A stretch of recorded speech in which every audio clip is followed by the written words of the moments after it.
হরে কৃষ্ণ। আজ একটি গুরুত্বপূর্ণ বিষয় বলবো, যা প্রত্যেকটি ব্যক্তির জন্য অত্যন্ত তাৎপর্যপূর্ণ। তা হলো গ্রহ দোষ।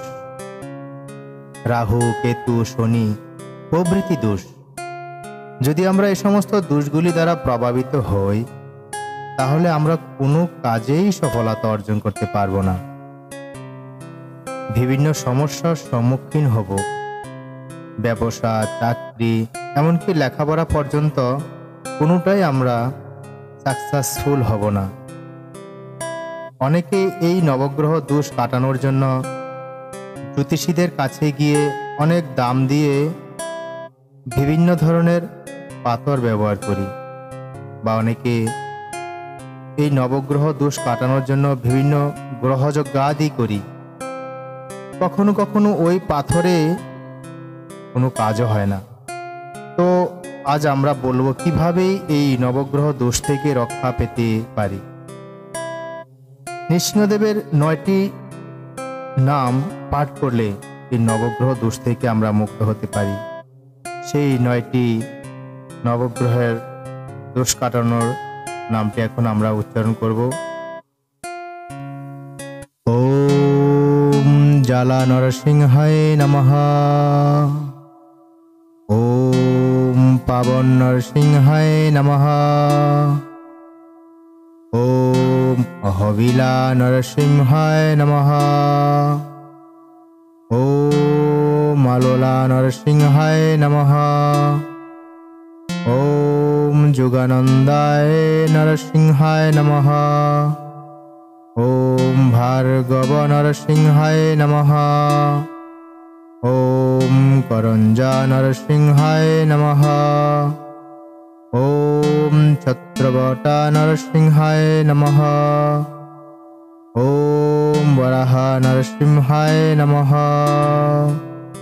তো আপনারা রোজ এই 9টি ভগবান নৃসিংহদেবের নাম উচ্চারণ করবেন, তাহলে আমরা এই নবগ্রহের দোষ থেকে আমরা মুক্ত হতে পারি।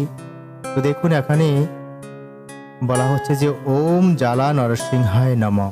যখন আমরা এই নামটি উচ্চারণ করব, তাহলে আমরা মঙ্গল গ্রহ দোষ থেকে আমরা রক্ষা পেতে পারি। ওম পাবন নরসিংহায় নমঃ। এই নামটি উচ্চারণ করার ফলে আমরা বুধ গ্রহ দোষ থেকে আমরা মুক্ত হতে পারি। ওম অহবিলা নরসিংহায় নমঃ। এই নামটি উচ্চারণ করার পরে আমরা বৃহস্পতি গ্রহ দোষ থেকে আমরা রক্ষা পেতে পারি। ওম মালোলায় নরসিংহায় নমঃ। এই নামটি উচ্চারণ করার ফলে আমরা শুক্র গ্রহ দোষ থেকে আমরা রক্ষা পেতে পারি। ওম যুগানন্দা নরসিংহায় নমঃ। এই নামটি উচ্চারণ করার ফলে আমরা শনি গ্রহ থেকে আমরা রক্ষা পেতে পারি। ওম ভার্গব নরসিংহায় নমঃ। এই নামটি উচ্চারণ করার ফলে আমরা রবি গ্রহ দোষ থেকে আমরা রক্ষা পেতে পারি। ওম করঞ্জা নরসিংহায় নমঃ। এই নামটি উচ্চারণ করার ফলে আমরা চন্দ্র গ্রহ দোষ থেকে রক্ষা পেতে পারি। ওম ছত্রবটা নরসিংহায় নমঃ। এই নাম উচ্চারণ করার ফলে আমরা কেতু গ্রহ থেকে আমরা রক্ষা পেতে পারি। ওম বরাহ নরসিংহায় নমঃ। এই নামটি উচ্চারণ করার ফলে আমরা রাহু গ্রহ দোষ থেকে আমরা রক্ষা পেতে পারি। যদি ভক্ত সজ্জন, এই নবগ্রহ দোষ থেকে আমরা যদি মুক্ত হতে চাই, তাহলে এই 9টি নাম প্রতিদিন আপনারা সকাল বিকাল পাঠ করবেন।